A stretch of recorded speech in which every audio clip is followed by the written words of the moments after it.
Hey, welcome back to Antisocial Studies. I'm Emily Glankler. Let's just do a deep dive into modern India. And when I say India, what I really mean is the Indian subcontinent that was British India. So really today that includes Pakistan, Bangladesh, and India. All right, so the reason I want to do this is because Unit 8 is a lot. Like, the Cold War and decolonization is so much information, and there's so many different things happening all over the world, and there's a lot of specifics that you need to know. If you go and look at the CED, or the course and exam description, which really tells you kind of what should be included in the class, there's a lot of details in Unit 8. But I started noticing that in most of the topics within Unit 8, something related to South Asia or India could apply. And so let's just walk through the main developments of Unit 8 and look specifically at how India, Pakistan, Bangladesh can be our illustrative example for that. Let's go. 8.1 is basically just that after World War I, a lot of conquered and colonized people had hoped they would get a little bit more sovereignty and self-government, and they didn't. But really after World War II, that's when there's this bigger push for independence, and a lot of these colonial empires fall apart. All right, we can see that clearly in India. A lot of Indian people, South Asian people, fought in World War I on behalf of the British, right? We see these images of like Sikh regiments showing up in France to fight in the trenches. And so as a part of that, there is a growing movement back in British India for what is called home rule. They weren't necessarily asking for complete independence at this point, but they were asking for more sovereignty, the ability to kind of rule themselves on issues that related to Indian people. And they really used the fact that Indian people were fighting and dying in World War I to protect the British Empire, to argue that they should have more power and rule of themselves back in India. Nothing really happens from this. After World War II, there's an even stronger push. And one of the reasons is just because, frankly, World War II was way more destructive. And so cynically, the British Empire just like couldn't afford to hold on to a lot of their colonies anymore. But also World War II more directly impacted India. The Japanese invaded Southeast Asia, and the Indian people were fighting not just, over in Europe to protect, British and French and Belgian soil. They were fighting to protect their own land from the Japanese invasion. And so there's a lot more fighting like on the South Asian subcontinent, and there's a more direct connection. This is where Gandhi, and we're going to talk about him a little bit more, he really steps up throughout the 30s, but then especially during World War II.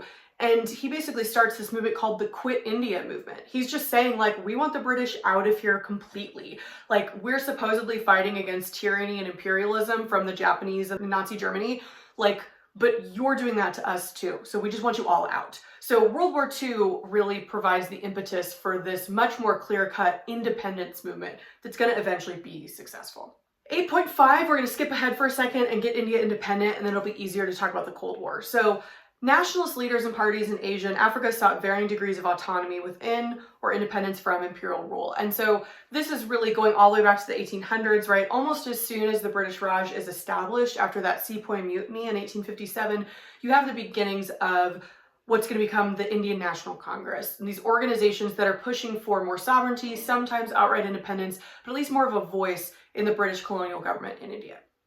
After the end of World War II, some of these colonies negotiate their independence while others achieve independence through armed struggle. Now, South Asia or Indian independence is generally seen as one of the best examples of a negotiated independence, but I'm gonna push back on that just a tiny bit. Now, the argument for that is yeah, they didn't have to fight a war of independence, right? They didn't have to fight against the British to win control of their own land. They negotiated after World War II, and then the British officials are gonna kind of oversee this partition into India and Pakistan, which we'll talk about in a second.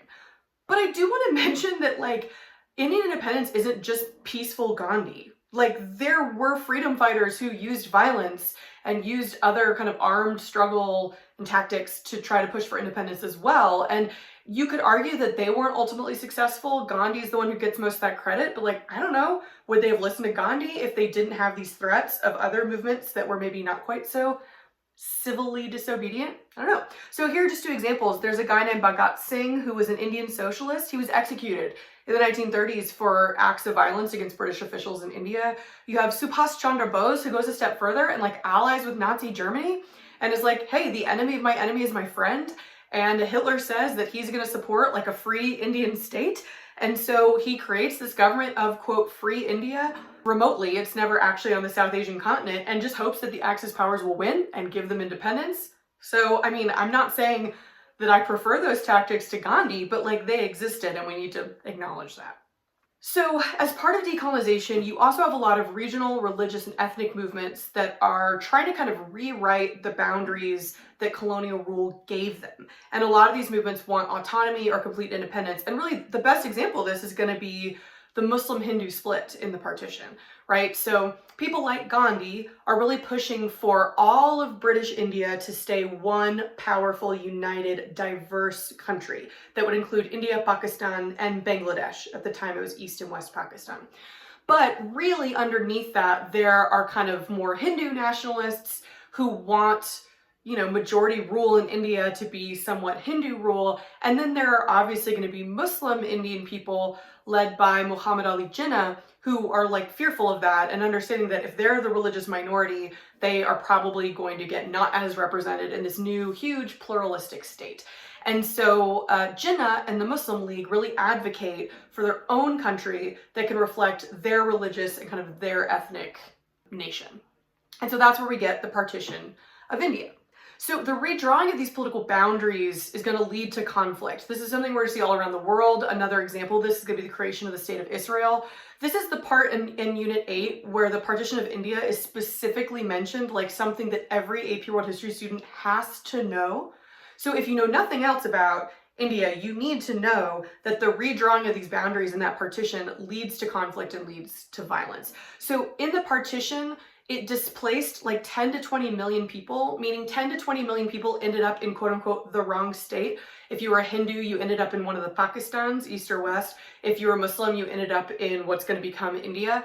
And so you kind of had to move. And there's going to be a lot of violence there. I mean, this is this massive kind of refugee problem. And there's also violence within that because you might have someone who's of another religion from you kind of moving into your village and your neighborhood and saying, this is our land now and you need to get out. It's incredibly violent. There's a lot of assaults and violence towards women through this process. It's really, really bad. It's not really seen as like a war, but it is this incredibly chaotic time in Indian history where everyone's trying to kind of like resettle themselves along their new boundaries. All right, now that India and Pakistan are independent, let's talk about the Cold War. A big part of the Cold War is that, yes, you have people joining like NATO and the Warsaw Pact, and there's the First and the Second World. But you also have this third option, this other movement called the non-aligned movement, which is a lot of bigger, more powerful, quote unquote, third world states who just say like, keep us out of this. We are non-aligned. We do not want to get involved. We're sick of being pulled in to all of these like European and Western conflicts. Just leave us alone. And the first Prime Minister of India, Nehru, is one of the co-founders of the non-aligned movement. And so they create this kind of statement at the Bandung conference where they basically just say like, look, we're going to govern ourselves. We're not saying we're communists or capitalists. We're going to be somewhere in the middle and just leave us alone, basically. In the effects of the Cold War, right, you also have nuclear proliferation and proxy wars across the world, right? So in the Cold War, the US and Soviet Russia never directly fight each other. That doesn't mean no one fights. I hate that we call it the Cold War because really in most of the rest of the world, there's a ton of violence and a ton of destruction and death. And so if you are a country like India, you're looking around and realizing like, I either need to strengthen myself or I might get drawn into some sort of proxy war, or I might get dragged into some sphere of influence that I don't want to be a part of. And so again, Prime Minister Nehru is really big almost immediately after the independence of India that he wants to create nuclear weapons. He says, as long as the world is constituted as it is right now during the Cold War, every country is going to have to figure out how to protect itself. India is one of the first to be successful, to successfully detonate an atomic bomb. They do it in 1974. It's ironically called Smiling Buddha. Like, I don't know a lot about Buddhism, but I'm pretty sure that's not what the Buddha really thought would achieve nirvana, but I don't know, who am I to say? So then we also have the spread of communism, right? This is the part of the Cold War that the United States is trying to contain. They don't want communism or anything that sounds vaguely communisty to spread around the world. And so anything that sounds like socialism or anything on the way to communism, mostly if you hear the words redistribution or nationalization, you can kind of assume that the United States is going to get involved to try to stop that, because that just seems like a gateway drug to full-scale Soviet communism. And so we see this happening in some smaller areas of India. One of the things to understand about the modern state of India is it's like it's kind of a mess. And by that, I just mean it's sort of like the US in that it's like a ton of different countries in one, right? Remember that India didn't exist until the British declared it India. And so really they're still living today with some of those colonial boundaries where there are a lot of different provinces that were always kind of ruling themselves.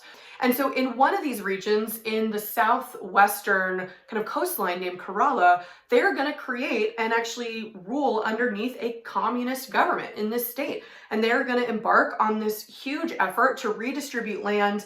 They try to create kind of more, equitable healthcare and education. They take on this like massive undertaking to take land from people, from landlords. They abolish the idea of landlords. They give them to the peasants, that sort of thing.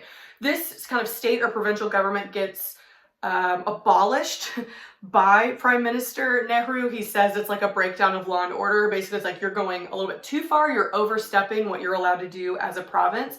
But it is an attempt to kind of take socialist ideas and use them to help redistribute wealth that became very unequal over the last few hundred years. Another big trend that's happening in 8.6 is that in these newly independent states after World War II, especially the places that just got independence, governments are going to take on a huge role in the state economy, for good, for bad, for somewhere in between. So in India, we see that with Prime Minister Indira Gandhi. She becomes the first female Prime Minister of India, and she basically declares a constitutional amendment saying that India is going to be a socialist, secular republic. So she says, like, yeah, we are adopting state socialism. Now, it's still democratic socialism, but still, she nationalizes the banks of India. She nationalizes critical industries like coal, steel, copper, refining, cotton textiles. She nationalizes the insurance industry. So she does take steps to like really try to bring more of the Indian economy under state control. We also see in these newly independent states, a lot of people from like former colonies migrating to the metropoles,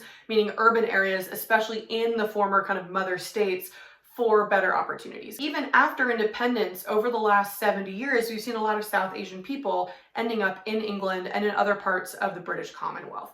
This is where I'm so excited because I get to talk about Freddie Mercury.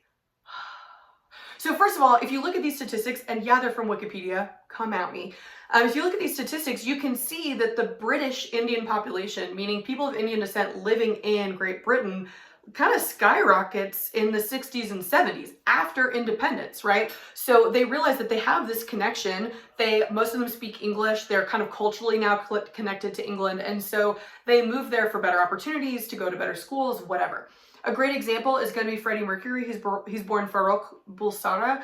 And he was born to Parsi Indian parents, which is another example of like the ethnic diversity of India. So the Parsis are sort of like descended from kind of Persians, more Middle Eastern descent, who then end up in India like hundreds of years ago.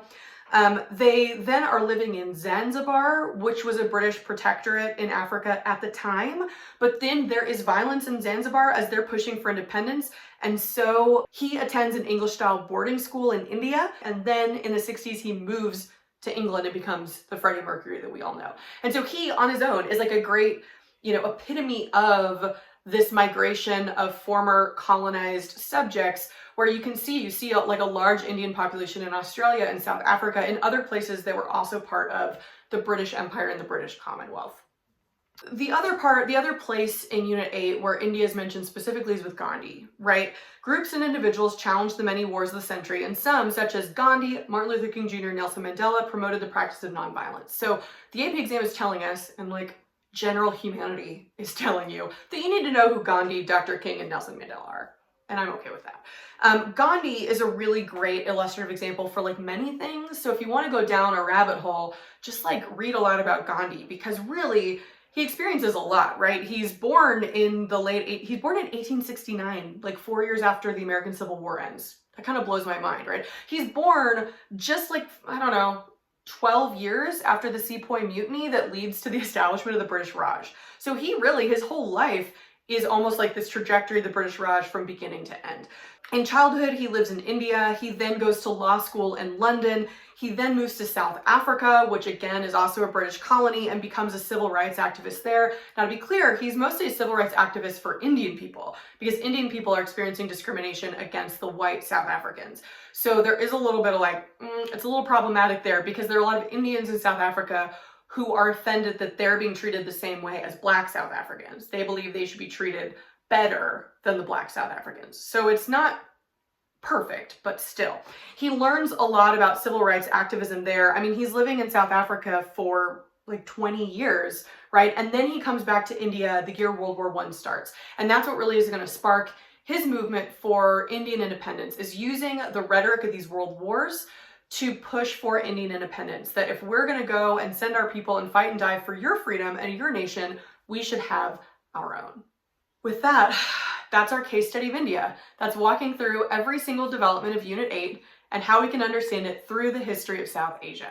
If this was helpful, please make sure you're supporting Anti-Social Studies. Subscribe to my YouTube channel here. I don't know where the button is, wherever. Follow me on Instagram. Follow me on TikTok at Anti-Social Studies. I am going to be posting AP World History content like every day, especially starting in March to get y'all ready for the AP exam. And if you really like the content I'm making and you want to support me financially, you can join my Patreon at patreon.com/antisocialstudies. Whew, that was a lot. Thanks. Bye.